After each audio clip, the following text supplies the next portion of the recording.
Gokulam jewellers 20,000కు మించి కొనుగోలుకి gold coin, diamonds కి 5,000 ఆఫర్, ఎలక్ట్రిక్ బైక్ గెలుపొందే గొప్ప అవకాశం. ప్రభుజీ, మనం ఇవి ఆచరించాలి అని అంటే తెలుసుకున్నవి ఆచరణలో పెట్టాలి అని అంటే మనం నిత్యం అంటే పొద్దున్న లేచిన దగ్గర నుంచి భగవంతుని స్మరణలో ఉండాలా? అసలు ఎవరిని స్మరించుకోవాలి? ఏ రకంగా స్టార్ట్ చేయాలి డే అని? చూడండి, ఒక రోజు మనకు వచ్చింది అంటే అది భగవంతుడి యొక్క కృప వల్లే కదండి. అవును, ఈరోజు మనకి ఈ జన్మ వచ్చింది అని అంటే స్వామిని స్మరించాలి. హరి హరి హరి హరి అని అంటాం మనం. హరి అష్టకము అని అంటాం అనమాట. హరినామస్మరణతో ప్రారంభం చేయాలి రోజు అని చెప్తారు. భగవంతుడికి, మన ఆచార్యులకి, గురువులకి అందరికీ ఒకసారి నమస్కారం చేసుకోవాలి. పృథ్వీని నమస్కరించాలి, ఎందుకంటే ఆవిడ మన జనని. కానీ ఆవిడ మనల్ని భరిస్తుంది కదండి. మనం ప్రతిరోజు అడుగు పెడుతూ ఉంటాం పృథ్వీ పైన, వివిధ రకములైన కృత్యములు చేస్తూ ఉంటాం అనమాట. కాబట్టి ఫస్ట్ లేవంగానే, ఎంతమందికి అలవాటు ఉందో లేదో తెలియదు కానీ ఫస్ట్ లేవంగానే భూమాతను స్మృశించాలి. శ్లోకములు ఉన్నాయండి, శ్లోకములు నేర్చుకోగలిగితే నేర్చుకోండి. కానీ ఆ భావన, అమ్మా నీ పైన అడుగు పెడుతున్నాను కదా, మమ్మల్ని క్షమించు, మమ్మల్ని రక్షించు అనే ఒక భావనతో మనము నేలని స్పృశించి నమస్కరించుకోగలిగితే అది చాలా అద్భుతమైన విషయం అనమాట. దాని తర్వాత మనం భగవంతుని స్మరించి పృథ్వీని స్పృశించి నమస్కరించుకొని మన గురువులకి, ఆచార్యులకి నమస్కారం చేసుకొని, మీకు ఒక విషయం చెప్తాను. అన్నిటికంటే ముందు 2 అక్షరాలతో ప్రారంభమయ్యేది రోజు పూర్వకాలంలో, హరి అని. ఇప్పుడు కూడా 2 అక్షరాలతో ప్రారంభం అవుతుంది, కాఫీ అని. కరెక్ట్. కాఫీ అనకుండా పక్కన పెట్టి హరి అనటంలో నిద్ర లేవాలి. ఓకే, నిద్ర లేసిన వెంటనే స్నానం ఆచరించాలి. మీకు ఒక విషయం తెలుసండి, స్నానం అనేది సనాతన ధర్మంలో చాలా ముఖ్యమైన విషయం. మనము చాలామందికి అర్థం కాదండి. స్నానం లేకుండానే రోజును ప్రారంభం చేసేయటము, వంటింట్లోకి వెళ్ళిపోవటము, తర్వాత టిఫిన్ చేసేయటము, ఇలాంటివన్నీ చేస్తూ ఉంటారు. చాలా పెద్ద తప్పది. మనం ప్రొద్దున లేవంగానే భగవంతుని స్మరించుకొని ముందు చేయవలసింది స్నానము. స్నానంలో కూడా గంగే చ యమునే చైవ గోదావరి సరస్వతి నర్మదే సింధు కావేరి జలేస్మిన్ సన్నిధిం కురు, అన్ని నదులను కూడా గంగా జలమును, యమునా జలమును మనం స్మరించుకొని స్నానం ఆచరించాలి. మీకు ఇంకొక విషయం చెప్తాను, చాలామందికి తెలియని విషయం. మన ధర్మం మనకి చెప్తుంది, స్నానం ఆచరించేటప్పుడు వస్త్రం లేకుండా స్నానం ఆచరించకూడదు. మనము ఒక బట్ట కట్టుకొని స్నానం చేయాలి. అది ఆ నీటికి, ఆ దేవతకి మనం ఇచ్చే గౌరవం అన్నమాట. కాబట్టి స్నానం ఆచరించేటప్పుడు అపవిత్ర పవిత్రోవ సర్వావస్థాన్ గతోపివ యత్స్మరేత్ పుండరీకాక్షం సబాహ్యాభ్యంతర శుచి. పుండరీకాక్ష పుండరీకాక్ష పుండరీకాక్షాయ నమః. శ్రీ విష్ణు శ్రీ విష్ణు శ్రీ విష్ణు భగవన్నామ. ప్రొద్దున లేచినప్పటి నుంచి భగవన్న, స్నానం ఆచరించేటప్పుడు భగవన్నాం, భగవంతుడి ముందుకెళ్ళి భగవన్నాం, రోజంతా భగవన్నాం. ఎంత మనము భగవంతుడి యొక్క నామంతో మనము కనెక్షన్లో ఉన్నామనుకోండి, అంత మనకి స్పిరిచువల్ ఎనర్జీతో మనం రీఛార్జ్ అయిపోతాం అనమాట. మనకు ఆ స్ట్రెంగ్త్ వస్తుంది. మన రోజులో ఉండే ఆ ఒడిదుడుకులు అన్నీ ఉంటాయి కదండి, వాటన్నిటిని ఎదుర్కొనే ఒక శక్తి మనకి భగవన్నామస్మరణతో వస్తుందన్నమాట. కాబట్టి ప్రొద్దున లేచాక హరినామస్మరణ, దాని తర్వాత చక్కగా మనం చేయవలసినది స్నానము, దాని తర్వాత భగవద్ ఆరాధన. ఇవి చేసేసుకున్నాం అనుకోండి, మనం ప్రొద్దున లేవంగానే ఫోన్కి ఛార్జింగ్ పెట్టేస్తాం కదా, అలా మన శరీరం ఛార్జ్ అయిపోతుంది ఇవి చేసేసుకున్న. దాని తర్వాత రోజులో ఉండే మన కార్యక్రమాలన్నీ కూడా మనం చేసుకుంటూ ఉండొచ్చు అనమాట. ఓకే, అయితే ప్రభుజీ, మనం ఆచరించే స్నానం ఎంతో ఇంపార్టెంట్ అని చెప్పి మీరు చెప్పారు. అది ఆచరించడం ఒక ఎత్తు అయితే సమయం కూడా ఇంపార్టెంట్ అని చెప్పి అంటుంటారు కదా ప్రభుజీ, ఏ టైంలో స్నానం ఆచరించాలి అని చెప్పి, అది ఎలా చూసుకోవాలి? మనము, మన శాస్త్రాలు చెప్తున్నాయి బ్రహ్మ ముహూర్తంలో నిద్ర లేవాలి అని. అంటే సూర్యుడు వచ్చే ముందు.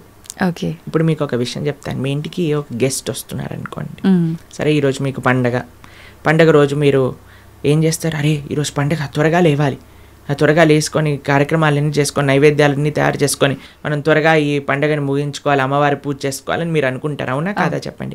లేదా ఒక గెస్ట్ వస్తున్నారు అనుకోండి, సపోజ్ మీ గురువు గారు రేపు మీ ఇంటికి వస్తున్నారు అన్నారు అనుకోండి. మీ గురువు గారు ఇంటికి వచ్చాక బయట నాక్ చేశాక మీరు లేచి స్నానం చేసి రెడీ అవుతారా? లేదా ఆయన వచ్చే ముందే అన్ని సదుపాయాలన్నీ కూడా సక్రమంగా చేసుకొని పెట్టుకుంటారా చెప్పండి? వచ్చే ముందే చేస్తారు, అంతే కదండి. ఎవరైనా గెస్ట్ వచ్చినా, మన ఇంటి గురువులు వచ్చినా ఎవరో ఒకళ్ళు అలా చేసుకుంటాం కదా. సూర్య భగవానుడు ప్రత్యక్షంగా మనకి భగవంతుడి యొక్క స్వరూపం మనకి దర్శనమిస్తున్నారు. ఆయన ప్రతిరోజు ఉదయించే ముందే మనం నిద్ర లేవాలి. దాన్ని బ్రహ్మ ముహూర్తము అని అంటారు. సూర్యోదయం కంటే ముందు మనం నిద్రలేచి మన యొక్క స్నానాది కార్యములన్నీ పూర్తి చేసుకొని మనం రెడీగా ఉండాలి సూర్యుడిని స్వాగతించడానికి. మన యొక్క భగవన్నామ స్మరణ చేసుకుంటూ మనం రెడీ అయిపోతాం అనమాట. అందుకే సంధ్యావందనాది కార్యక్రమములు మనం ప్రొద్దున పూట, మధ్యాహ్నం పూట, సాయంకాలం పూట 3 పూటలు చేస్తాం అనమాట. ఆయన ఎవరికి చేస్తున్నాము అని అంటే సూర్యమండలంలో మధ్యలో ఉన్న భగవంతుడికి మనం చేస్తున్నాము. కానీ ఆయన మనకి భగవంతుడిని దర్శింపజేసే ఒక ప్రత్యక్షమైన క్యారియర్. ఓకే, కాబట్టి మనం ఆయన వచ్చే ముందే మనం నిద్ర లేవాలి. ఆయన రాకముందే మన యొక్క నిత్య కృత్యములన్నీ కూడా పూర్తి చేసుకొని మనము ఆధ్యాత్మిక కార్యక్రమంలో నిమగ్నమై ఉండాలి. ఓకే, మీరు చూడండి, ప్రొద్దున పూట లేవటం అనేది అటు మన ఆరోగ్యరీత్యా, అలానే సామాజిక పరంగా, అలానే మన ఆధ్యాత్మికంగా, శారీరకంగా, అన్ని మానసికంగా అన్ని విషయములలో మనకి మంచి చేస్తుంది. అందుకే early to bed and early to rice keeps a man healthy, wealthy and wise అని అన్నారు. కాబట్టి ప్రొద్దున పూట బ్రహ్మముహూర్తంలో నిద్ర లేచి స్నానం ఆచరించవలే. ఇది ప్రతి సనాతన ధర్మానికి సంబంధించిన వారు తప్పక ఆచరించాల్సిన ఒక పద్ధతి. ఓకే, అయితే ప్రభుజీ మనం మాట్లాడుకున్న దాంట్లో ఇంకొకటి భగవంతుడి ఆరాధన. చాలా వరకు అంటే ఇంట్లో మగవారు పూజ చేస్తేనే మంచి ఫలితం పొందుతారు అని చెప్పి ఈ మధ్య కాలంలో చెప్తున్నారు.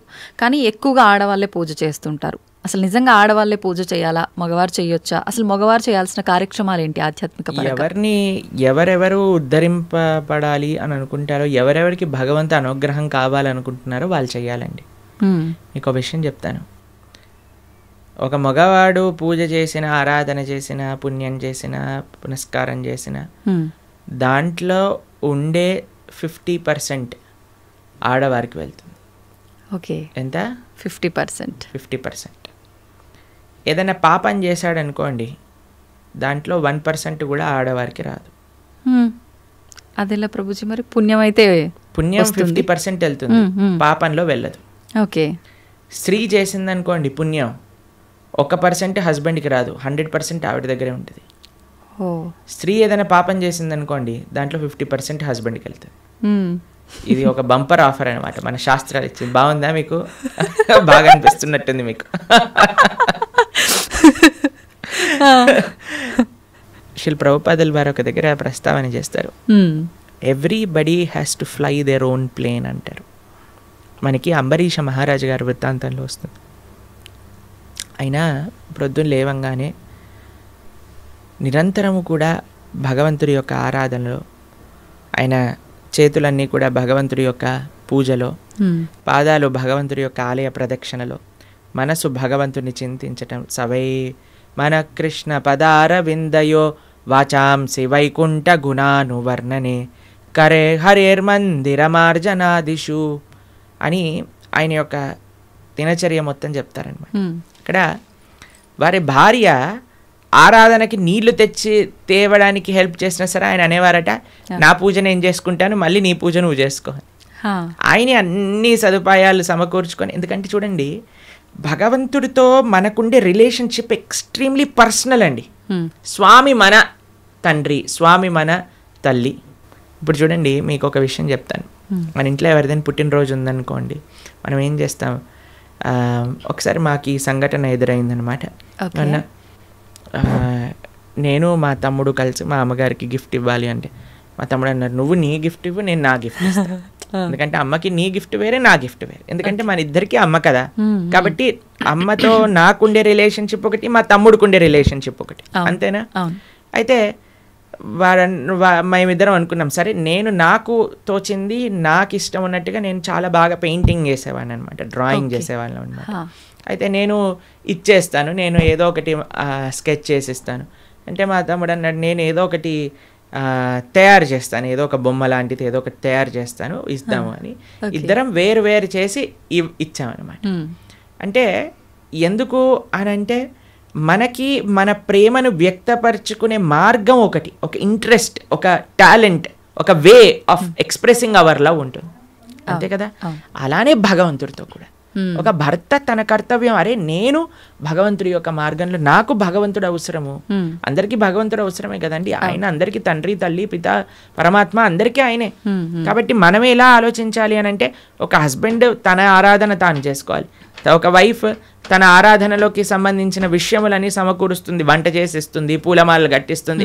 దాని తర్వాత వారి హస్బెండ్ వెళ్ళిపోయాక వైఫ్ తన ఆరాధన తాను చేసుకుంటుంది, పిల్లలు వచ్చి దండం పెట్టుకుంటారు, ఏదో అమ్మ నాన్నలకి ఇద్దరికి హెల్ప్ చేస్తారు, అందరు కలిసి ఆరాధన ఒకటి ఉంటుంది, ఒక్కొక్కళ్ళు కలిపి ఆరాధన ఉంటుంది అన్నమాట. కాబట్టి ఏదో స్త్రీలు చేస్తే ఇల్లంతా బాగైపోతుంది అనే భ్రమలో నుంచి బయటపడండి, మీకు 1% పుణ్యం రాదు.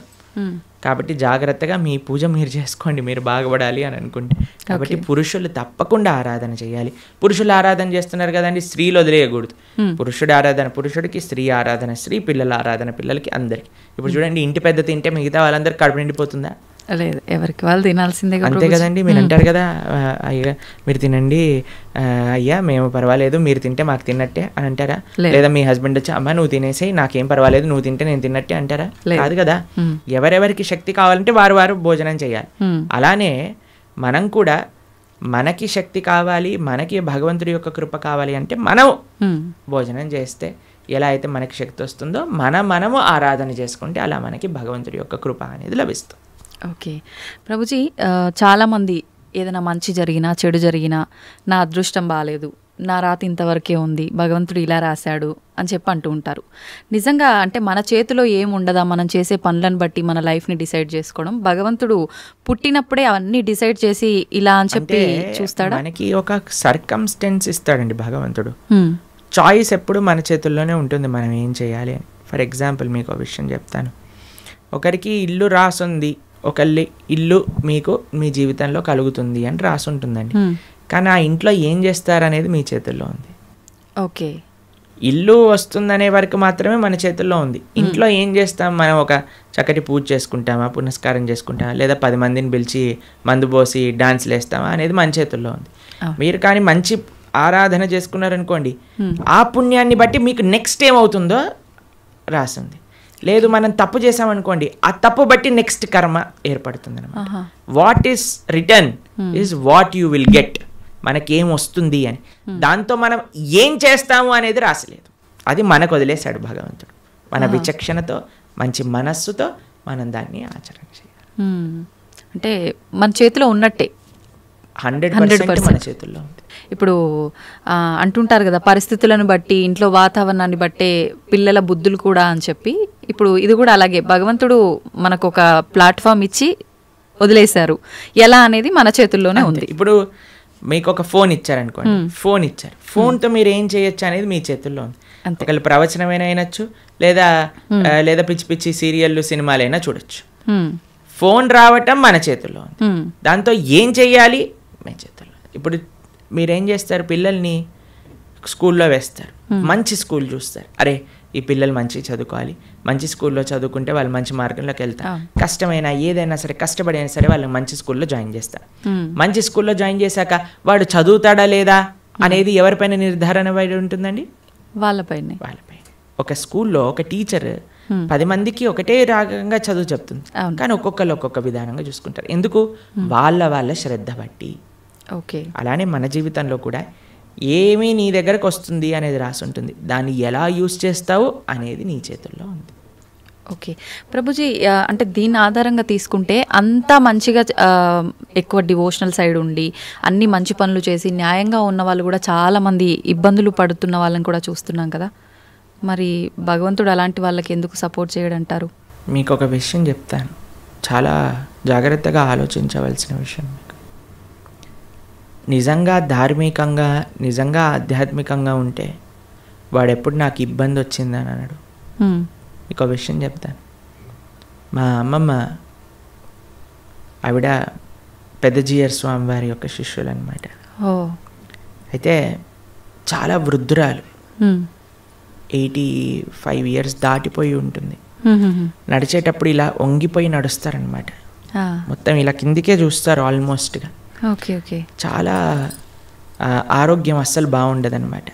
అయితే మాకు ఒకసారి ఫోన్ చేశారు. ఫోన్ చేశాక ఆవిడ రోజు ఒక 6-7 గంటలు భగవన్నామ స్మరణ చేస్తారు. విష్ణు సహస్రనామం రోజు 2 పూటలు చదువుకుంటారు, గీతా పారాయణ చేస్తారు, అన్నీ చేస్తారు. ఒకసారి నాకు ఫోన్ చేశారు, ఆ అమ్మమ్మ యొక్క ఆరోగ్యం అస్సలు బాగాలేదు, ఫోన్ చేసి ఆవిడ యొక్క ఆరోగ్యం బాగా అవ్వాలి, భగవంతుడికి ప్రార్థన చేస్తున్నానని చెప్పు అని అన్నారనమాట. అస్సలు అంటే అస్సలు బాగాలేదండి ఆరోగ్యం. అప్పుడు మేము ఫోన్ చేసాం, ఫోన్ చేసి మీకోసం ప్రార్థన చేస్తామండి, మీ ఆరోగ్యం బాగా అవ్వాలి అని అంటే ఆవిడ అన్నారు, ఆరోగ్యం కోసం ప్రార్థన చేయాల్సిన అవసరం లేదు, ఈ ఆరోగ్యంలో తక్కువ ఎక్కువ అవుతూనే ఉంటుంది, నేను భగవంతుని ఎల్లప్పుడూ గుర్తుపెట్టుకోవాలి, మా ఆచార్యులు చెప్పిన విషయాలన్నీ మాకు గుర్తుండాలి, చనిపోయే చిట్ట చివరి క్షణంలో ఆ స్వామి యొక్క ఆ స్మరణ నాకు రావాలి అని దండం పెట్టుకో, ఆరోగ్యం గురించి దండం పెట్టుకోవాల్సిన అవసరం లేదు అని చెప్పి. నిజంగా ధార్మికమైన చింతన ఎవరికైనా ఉందనుకోండి, వారు ఎప్పుడూ కూడా నాకు వచ్చే కష్టం అని అనుకోరండి. వచ్చే ఒకటే కష్టం ఏంటో తెలుసా అండి, భగవంతుణ్ణి విస్మరించటమే నిజమైన కష్టం జీవుడికి. అది లేనప్పుడు ఏ కష్టంలోనైనా సరే భగవంతుడు కుంతిమారాని ఏమంటుందో తెలుసా అండి, అయ్యా నాకు ఇంకా కష్టాలు ఇవ్వు కృష్ణ అంటుంది. ఎందుకో తెలుసా, కష్టాలు ఇచ్చినప్పుడు నిన్ను గుర్తొస్తున్నారు, మాకు సుఖాలు వచ్చాయనుకో నిన్ను మర్చిపోతాం. కాబట్టి ధార్మిక చింతన ఉన్న ఏ వ్యక్తి కూడా కష్టం వచ్చింది అని అనుకోడు, ప్రతి ఒక్కటి భగవత్ ప్రసాదంగా స్వీకరిస్తారు. ఓకే, అది ముఖ్యమండి. నాకు ఎంతోమంది మీకు విషయం చెప్తాను. శ్రీల కదంబకానన స్వామి అని మా ఇస్కాన్లో ఒక స్వామీజీ ఉంటారనమాట. ఆయనకి 4th స్టేజ్ క్యాన్సర్. ఈరోజు టెస్ట్కి వెళ్ళారు, తెలిసిపోయింది, రేపు అడ్మిట్ అవ్వాలి డాక్టర్ అని చెప్పారు. మీరు ట్రీట్మెంట్లో ఉన్నారనుకోండి, 1 year మీరు హాస్పిటల్లో ఉండండి, మేము మీకు ట్రీట్మెంట్ చేస్తాం, ఒక 2-3 సంవత్సరాలు బ్రతుకుతారు మీరు అన్నారు. ఆయన అన్నారు, భగవంతుడు ఇచ్చిన జన్మ నాకు, దీన్ని భగవంతుడి యొక్క సేవలో వినియోగించుకోవాలి, 2-3 సంవత్సరాలు ఎక్స్ట్రా బ్రతకడం వల్ల ఏం చేసేది లేదు, కాబట్టి నేను బృందావనానికి వెళ్ళిపోతాను అని అన్నీ వదిలేసి బృందావనానికి వచ్చేసారు. సంవత్సరం పాటు అక్కడ పూర్తిగా తెలుసు ఆయనకు, ఒక్కొక్క రోజులో నా రోజు అయిపోతుంది, ఇంకా డాక్టర్స్ చెప్తున్నారు ఇంకా 10 రోజులు, ఇంకా 2 రోజులు, ఇంకొక రోజు మాత్రమే. బిందాస్గా కూర్చొని చేర్పైన వాళ్ళ శిష్యులందరికీ కూడా ఉపదేశం చేసి, కీర్తన చేస్తూ, భగవన్నామ స్మరణ చేస్తూ, విగ్రహాలు ముందే పెట్టుకొని రోజు ఆరాధన చేస్తూ, చివరి రోజు కూడా నవ్వుతూ బ్రహ్మాండంగా ఆనందంగా ఆ మృత్యు యొక్క ఒడిలోకి, అంటే భగవద్భక్తులకు మృత్యు రాదండి, శ్రీకృష్ణ పరమాత్మ డైరెక్ట్గా వస్తారనమాట. కాబట్టి కష్టం ఏమి కష్టం కాదండి ఈ ప్రపంచంలో. కష్టం వచ్చినా సరే అది మనం పూర్వజన్మ చేసుకున్న ఫలము. ఇప్పుడు మీరు ఆయన మంచోడు అని అంటున్నారు అంటే, లేదా మంచి చేస్తున్నారు అనుకుంటున్నారు, ఇంతకు ముందు ఏం చేశామో మీరు చూసారా? లేదు.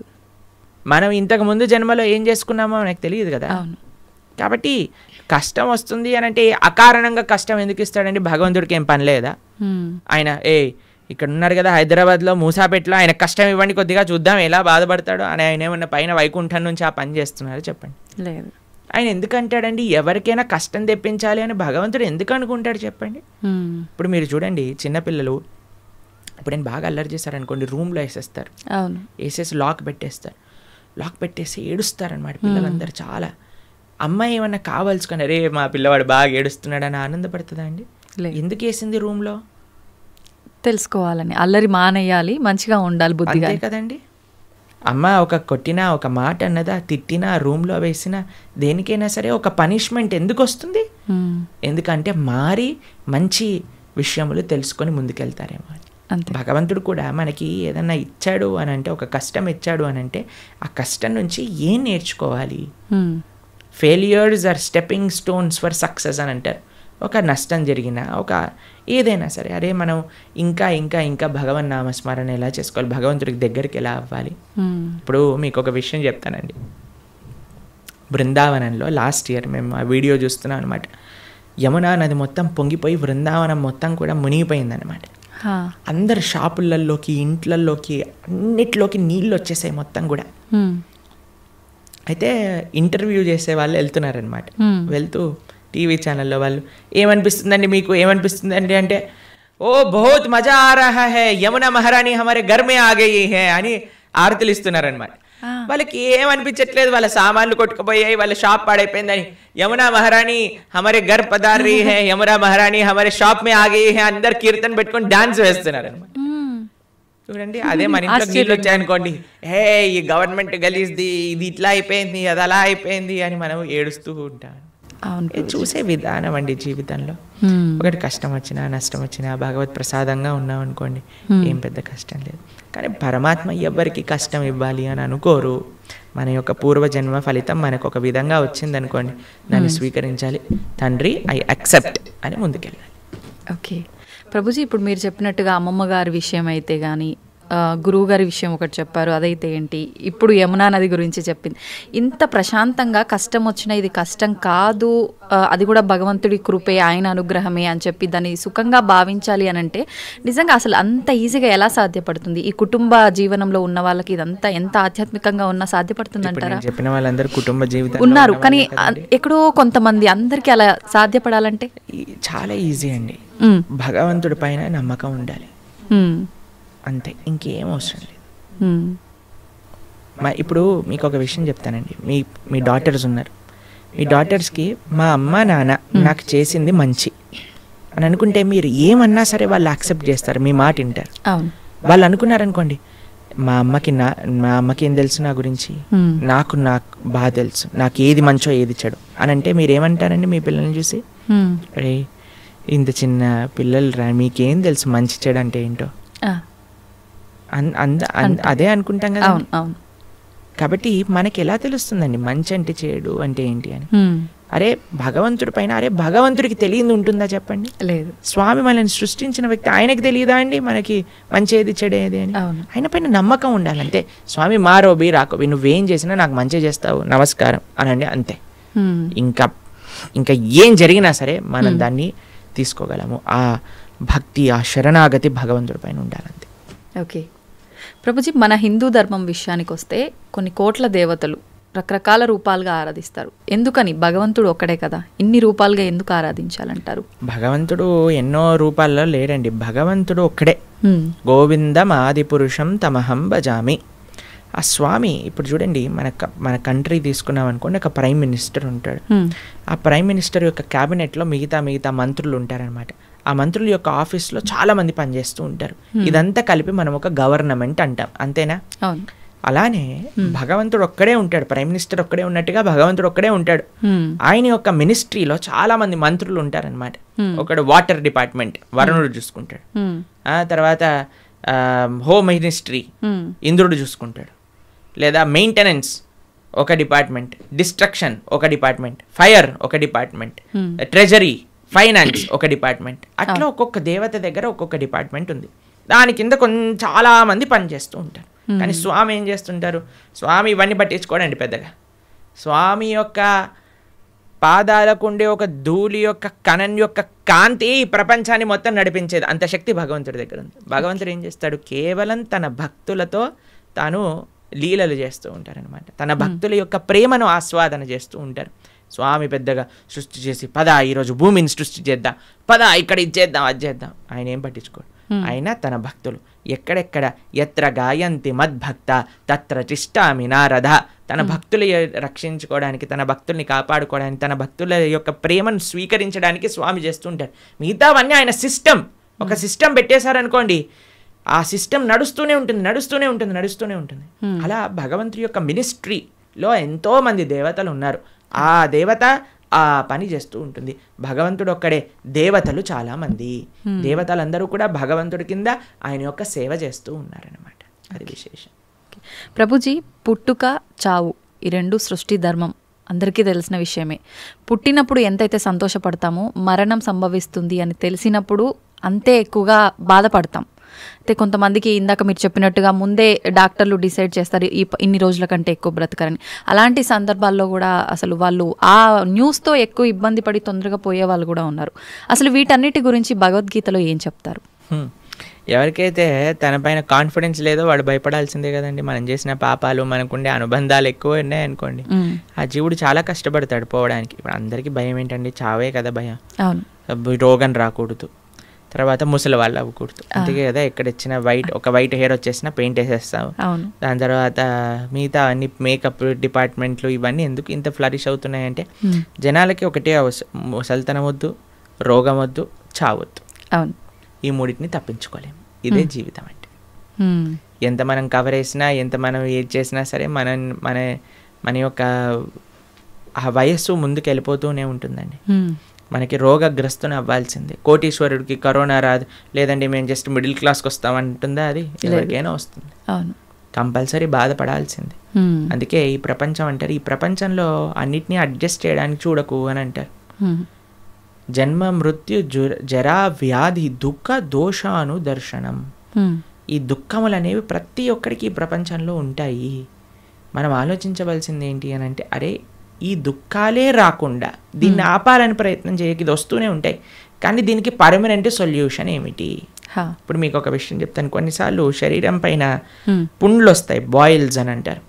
వాటికి ఒక టెంపరీ ట్రీట్మెంట్ ఏంటి, డాక్టర్ దగ్గరికి వెళ్ళాను అనుకోండి, అది కట్ చేసేస్తారు. ఆ ప్రదేశంలో ఇలా ఒక ఆయింట్మెంట్ రాసేసి కట్టేసేస్తారు అనమాట. ఇక్కడ పోతుంది ఇక్కడ వస్తుంది, ఇక్కడ పోతుంది ఇక్కడ వస్తుంది, ఇక్కడ పోతుంది ఇక్కడ వస్తుంది, ఇక్కడ పోతుంది ఇక్కడ వస్తుంది. అది ప్రతిసారి వచ్చినప్పుడల్లా కట్ చేసేసుకొని ఆయింట్మెంట్ రాసేసుకొని పూసేసుకోవటం ఇదొకటి. లేదు ఇంకొద్దిగా డీప్గా వెళ్ళామనుకోండి, అసలు ఎందుకు ఇది వస్తుంది ఇన్ఫెక్షన్ అని అంటే బ్లడ్లో ఇంప్యూరిటీస్ ఉన్నాయి. సరే let me cleanse my blood, ఆ రక్తాన్ని క్లెన్స్ చేద్దాం అని ఆ క్లెన్జింగ్ ప్రాసెస్తో ఉన్నారనుకోండి, పర్మనెంట్గా అసలు బాయిల్సే రావు కదా. అవును, మనం ఏం చేస్తున్నాం, మరమ్మత్తు చేస్తున్నాం, చిన్న చిన్న మరమ్మతులు చేస్తున్నాం అనమాట. పుండిని ఊదుతున్నాం మనం. అరే పుండే రాకుండా చూసుకో అని ఆధ్యాత్మిక మార్గం చెప్తుంది. కాబట్టి మనం ఏం చేయాలి, ఆ బ్రహ్మభువనాలోక పునర్ ఆవృత్తినో అర్జున మాముపేత్యతు కౌంతయ్య పునర్జన్మ నవిద్యతే. భగవంతుణ్ణి ఆశ్రయించాలి. భగవంతుణ్ణి చేరుకున్న వాడికి ఎప్పుడు మళ్ళీ ఇలాంటి కష్టములు రావు. అందుకే జన్మ మృత్యు ఇవన్నీ కృష్ణుడు భగవద్గీతలు చెప్పారు. పుట్టిన ప్రతివాడు చావక తప్పదు, చచ్చిన ప్రతివాడు పుట్టక తప్పదు. ఎప్పటి వరకు? భగవంతుడి దగ్గరికి వెళ్ళనంత వరకు. అందుకే మన మానవ జన్మ యొక్క ప్రయోజనం ఏంటి అంటే స్వామి దగ్గరికి వెళ్ళి స్వామి యొక్క సేవ చేయటము. ఓకే ప్రభుజీ, భగవద్గీత అంటే ఇప్పుడు చాలా వరకు చనిపోయిన వాళ్ళు దగ్గర మాత్రమే వినిపిస్తోంది. అసలు ఏంటి నిజంగా భగవద్గీత అనేది ఆ సమయంలో మాత్రమే ఉపయోగించుకోవాల్సిన ఒక అంశం అంటారా? భగవద్గీత చనిపోయిన వారి దగ్గర పెట్టడంలో ఉండే అంతరార్థం ఏంటి అని అంటే, వీడు ఎలానో గీత నేర్చుకోకుండా వెళ్ళిపోయాడు, కనీసం మీరైనా మారండ్రా అని చెప్పే ఒక విషయం అనమాట. మీరు చూడండి, చనిపోయిన వాళ్ళ దగ్గర గరుడ పురాణాన్ని వినిపిస్తారు. తెలుసా మీకు ఎప్పుడైనా? గరుడ పురాణాన్ని పారాయణ చేయిస్తారనమాట ఎవరైనా చనిపోయారనుకోండి. గరుడ పురాణంలో ఏముంటుందో తెలుసా?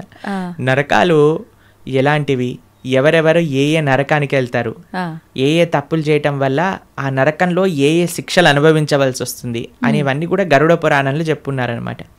ఎందుకు చెప్తారు చనిపోయిన వాళ్ళ దగ్గర అంటే, మిగతా వాళ్ళైనా కనీసం ఇప్పుడు చూడండి, ఎక్కడికి రాకపోయినా వచ్చినా సరే చనిపోయారు అనేసరికి మొత్తం ఇంటిల్లిపాది ఒక దగ్గరకు వస్తుంది. అప్పుడు వచ్చినప్పుడు ఎప్పుడైతే వాళ్ళు ఈ విషయాలు వింటారో వాళ్ళ జీవితంలో పరాకుగా ఉంటారు అని అర్థం. ఓకే, కనీసం ఆ ఎక్స్పెక్టేషన్స్ అంటారు. ఇప్పుడు చూడండి, మన పోయినవాడు పోతాడు, తర్వాత మధ్యాహ్నం ఏంటి మెన్యూ చెప్పండి, ఏమి ఆర్డర్ చేయాలి క్యాటరింగ్ నుంచి అని అందరూ కూర్చొని సినిమాలు చూసుకుంటూ హ్యాపీగా 10-15 రకాలు భోజనం చేసి హాయిగా ఎవరింటికి వాళ్ళు వెళ్ళిపోతున్నారు. చనిపోయిన వాళ్ళ దగ్గర గీత చెప్పటంలో అంతరార్థం ఏంటి అని అంటే, వాడు పోయాడు, కనీసం నీ జీవితమైనా చక్క పెట్టుకో అని. ఓకే, కానీ చనిపోయినప్పుడు వినవలసింది కాదండి గీత. ఇప్పుడు మన గీత చదువుకుంటే మన రాత బాగుపడుతుంది, అందుకోసం గీత చదవమని చెప్తారనమాట. ఓకే, అది విశేషం. ప్రభుజీ, ఆలయాల విషయానికి వస్తే ప్రతి ఆలయంలో కూడా గంటలు ముఖ్యంగా మనకు కనిపిస్తూ ఉంటాయి. ఏంటి ప్రభుజీ గంటలకి ఆలయానికి ఉన్న సంబంధం? భగవంతుడి యొక్క నివేదన చేసేటప్పుడు గంటను మ్రోగించవలే అని ప్రతి దాంట్లో మనకు గంట ఉపయోగించరండి. కొన్ని కైంకర్యములు ఉంటాయి భగవంతుడికి. స్వామి యొక్క అభిషేకం చేసినప్పుడు అన్ని వాద్యములు కూడా గంటలో ఉంటాయి, గంట స్వరూపంలో ఉంటాయి అని అంటారనమాట. కాబట్టి ఆ గంటని భగవంతుడి యొక్క నైవేద్యములలో వాడుతుంటారు. స్వామికి నివేదన చేసేటప్పుడు గంటలు మోగుతూ ఉంటాయి. మీరు తిరుమల వెళ్ళారనుకోండి, టంగ్ టంగ్ టంగ్ టంగ్ అని మోగుతూ ఉంటాయి గంటలు, నైవేద్య గంటలు అనమాట. మీకు కృష్ణుడు ఒకసారి బృందావనంలో దొంగతనం చేయడానికి వెళ్ళారనమాట. అప్పుడు ఒక గోపిక ఏం చేసిందంటే అన్ని ఉట్టి కట్టేసింది, వెన్న మొత్తం కూడా కృష్ణుడికి అందకూడదని. తర్వాత కృష్ణుడు ఏం చేసేవాడు, ఉట్టి కడితే రాయి వేసేసాడు వాడు. రాయి వేయంగానే కుండకి చిన్న రంధ్రం పడేది. చక్కగా అక్కడ నుంచి మొత్తం వెన్న ఇలా ఫౌంటైన్ లాగా షవర్ లాగా వచ్చేస్తుంది అనమాట. కింద అందరూ పాలు పెరుగు వెన్న నెయ్యి అన్ని తాగేస్తూ ఉండేవారు. అయితే ఈ గోపిక కొద్దిగా తెలివైన గోపిక. ఇప్పుడు ఏం చేసింది తెలుసా అండి, ఈ ఉట్టితో పాటు గంటలు కూడా కట్టింది. ఉట్టిని ఊపారనుకోండి గంట మోగుతుంది, వెంటనే వచ్చి కృష్ణుడిని పట్టేసుకోవాలి. తర్వాత కృష్ణుడు అన్నాడు సరే వెయ్యండి, ఒకళ్ళ పైన ఒకళ్ళు నించోండి అనగానే ఒకళ్ళు ఉన్నారు. కృష్ణుడు పైకి ఎక్కాడు. పైకి ఎక్కగానే గంటలు చూశాడనమాట. గంటలు చూసాగానే భగవంతుడు అన్నాడు ఏ గంటలారా మోగకూడదు అని అన్నాడు. సరే స్వామి మీరు ఏం చెప్తే అది మోగము అని కూర్చున్నాయి అనమాట. కృష్ణుడు వెంటనే లోపల చేయబెట్టి బ్రహ్మాండంగా వెన్న తీసి అందరికీ పంచుతాడు. కృష్ణుడు ఎప్పుడు తాను తినేవాడు కాదండి, అందరికీ పంచేవాడు. మన భగవంతుడికి ఉన్న లక్షణమే అది, ఇవ్వటం తప్ప ఆయనకేం తెలియదు. ఇస్తుండేవాడు. తన స్నేహితులకు పెట్టేశారు, కోతులకు పెట్టేశారు, ఆయన దగ్గర ఉన్న వాళ్ళందరికి పెట్టేశారు. ఇంకా లాస్ట్కి ఆయన తినాలి అని నోట్లో పెట్టుకోగానే గంటలన్నీ మోగటం ప్రారంభం చేశాయి. ఆ గోపిక వచ్చేసింది, పట్టేసుకుంది. భగవంతుడు అనుకున్నాడు ఆ గోపిక పట్టేసుకొని లాగేస్తుంటే ఒరే గంటలారా చెప్పాను కదరా మిమ్మల్ని మోగద్దా అని, ఎందుకు మోగారు, ఇప్పటి వరకు బాగానే ఉన్నారు కదా. అయ్యా ఏం లేదండి మాకు అలవాటు కదా, మీరు నైవేద్యం స్వీకరిస్తుంటే మోగటామని, అందుకే మీరు తింటాం ప్రారంభం చేయగానే మేము మోగేసాము అని అన్నాయి అనమాట గంట. కాబట్టి అందరికీ కూడా భగవంతుడి యొక్క సేవలో వినియోగించుకోవాలి అనే ఒక లక్షణం ఉంటుందన్నమాట. గంట భగవంతుడికి నివేదన చేసేటప్పుడు గంట మోగించడం, భగవంతుడికి కైంకర్యం జరిగేటప్పుడు గంట మోగించడం. ఎందుకంటే సర్వ వాయిద్యములన్నీ కూడా ఘంటానాదంలో ఉంటాయి అని మన శాస్త్రములు చెప్తున్నాయి అన్నమాట. కాబట్టి గంటను ఉపయోగించాలి మంత్రంతో పాటు కైంకర్యంతో పాటు అని మనకు చెప్తారనమాట. ఓకే ప్రభుజీ, అలానే ఊరికే ఆలయంలోకి వెళ్ళి టింగ్ టింగ్ అని ఊరికే ఎక్కడున్నా సరే ఏదున్నా పాపం భగవంతుడికి ఎందుకంటే డిస్టర్బెన్స్. కాబట్టి మనం వచ్చామని ఆయన గంట మోగిస్తేనే మన వైపు చూడడు. మనం మంచి చేస్తే ఆయన నువ్వు గంట మోగించినా సైలెంట్గా ఆలయం బయట నుంచి భగవంతుని చూసినా ఆయన మనల్ని చూస్తారు. ఎందుకంటే ఆయన చెప్పిన మాట వింటున్నాం కాబట్టి. ఏం మాట వినకుండా టంగ్ టంగ్ సినిమాలలో వచ్చినట్టుగా రక్తం గారేటట్టుగా గంటలు కొట్టి మనం కింద బేవోష్ అయిపోవాల్సిన అవసరం ఏం లేదు. భగవంతుడి యొక్క అటెన్షన్ కావాలి అనుకుంటే మనం స్వామి యొక్క మాటలు గీత భాగవత రామాయణాదులు మనం విని మనం దాని జీవితంలో ఆచరిస్తున్నాము అని అంటే స్వామి వెయిట్ చేస్తూ ఉంటారు. శ్రీల భక్తి సిద్ధాంత సరస్వతి ఠాకూర్ అని మా ఆచార్యులు ఆయన చెప్తారనమాట, don't try to see Krishna, serve Krishna in such a way that Krishna would want to see you అని అంటారు. ఆయన ఏమంటారంటే దేవుణ్ణి చూడాలి చూడాలి అని పరితపించకు, భగవంతుడి యొక్క సేవ ఎలా చెయ్యి అని అంటే భగవంతుడే నిన్ను చూడాలి అని అనుకోవాలి, అట్లా సేవ చేయటం నేర్చుకో అని అంటారనమాట వారు. కాబట్టి ఆ విధంగా మనం ఉండేటట్టుగా ప్రయత్నం చేసుకోవాలి. గంట ఆడవాళ్ళు కొట్టకూడదు పూజా సమయంలో హారతి ఇచ్చేటప్పుడు, కానీ పక్కన మగవాళ్ళు గంట కొట్టాలి ఆడవాళ్ళు హారతి ఇవ్వాలని వింటూ ఉంటాం. నిజంగా గంట ఆడవాళ్ళు కొట్టకూడదు అంటారు? అలాంటివి ఏం లేదండి, భగవంతుడి యొక్క సేవలో అందరు సమానమే. ఇంకొకటి సేవ అన్నారు. భగవంతుడికి భక్తితో మనం చేసే పనులు ఇష్టపడతాడా, లేదంటే సేవ చేస్తే ఎక్కువగా అనుగ్రహిస్తాడంటారా? భక్తితో సేవ చేస్తే ఇష్టపడతారు. పూజల కన్నా సేవని ఎక్కువగా ఇష్టపడతారా? సేవ అంటే భగవంతుడికి చేసే ఆరాధన కూడా సేవనే. శ్రీ విగ్రహ సేవ అని అంటాం. భగవంతుడికి నైవేద్యం సమర్పణ చేయటం సేవనే, లేదా గోవులకి సేవ చేయటం సేవనే, 10 మందికి భగవత్ ప్రసాదాన్ని నివేదన చేయటం సేవనే, 10 మందికి భగవంతుడికి సంబంధించిన విషయములు చెప్పటం సేవనే, ఆలయానికి వెళ్ళటం సేవనే. కాబట్టి భగవంతుడి యొక్క భక్తులకి సేవ చేయటం సేవనే. ఎన్నో రకాల సేవలు ఉన్నాయండి. స్వామి యొక్క ఆరాధన సేవాభావనతో ఏమి సేవ అంటే ఏంటో తెలుసా అండి, ఇప్పుడు ఏదైనా అపేక్షించామనుకోండి అది బిజినెస్ అవుతుంది, సేవ అవ్వదు. తండ్రి నేను ఈ పూజ చేస్తాను నువ్వు నాకు అది ఇవ్వు, సేవ కాదు, అది బిజినెస్. బిజినెస్ ట్రాన్సాక్షన్ మాత్రమే. సేవ అంటే నాకేం వద్దు తండ్రి నేను నీకు చేస్తా, అది సేవ. భగవంతుడికి సేవ కావాలి, ఈ బిజినెస్ వద్దు భగవంతుడు. ప్రభుజీ, చాలామంది పూజా కార్యక్రమాలు ఇలాంటి వాటికి దూరంగా ఉంటారు, కానీ అప్పుడప్పుడు పెద్ద పెద్ద క్షేత్రాలకి ఆలయాలకు వెళ్ళి భగవంతుడి ఆలయంలో క్లీనింగ్ ఇలాంటి కార్యక్రమాల్లో ఎక్కువగా పాల్గొంటుంటారు. అందువల్ల కూడా ఫలితం ఉంటుందంటారా వాళ్ళకి? భగవంతుడికి సంబంధించింది ఏ చేసినా ఫలితం ఉంటుందండి, కానీ కన్సిస్టెంట్గా చేయటం వల్ల అది మనకి. ఇప్పుడు చూడండి, ఒక వ్యక్తి అన్నారు అనుకోండి సంవత్సరంలో 3 సార్లు యోగా చేస్తానండి, దానివల్ల ఏమవుతుందని పెద్ద రిజల్ట్ ఏమి ఉండదు కదా. అంతే కదా. కాబట్టి మనము సంవత్సరంలో 3 సార్లు పండగలు వచ్చినప్పుడు మేము ధార్మికం అయిపోతాం, అలా కాదండి. కాన్స్టెంట్గా వాకింగ్ చేశారనుకోండి దాని ఫలితం ఉంటుంది, కాన్స్టెంట్గా యోగా చేశారనుకోండి దాని ఫలితం ఉంటుంది, కాన్స్టెంట్గా భగవన్ నామస్మరణ చేయాలి, కాన్స్టెంట్గా భగవంతుడి యొక్క సేవ చేసుకోవాలి, అప్పుడు మనకి ఫలితం ఉంటుంది అనమాట. అందుకే అహైతుకి అప్రతిహత అని అన్నారు. అహైతుకి భక్తి, అప్రతిహత భక్తి అని అంటే ఏమీ అపేక్ష లేని, భగవంతుడి నుంచి ఏమి అపేక్షించకుండా కన్సిస్టెంట్గా చేసినప్పుడే భక్తి అవుతుంది.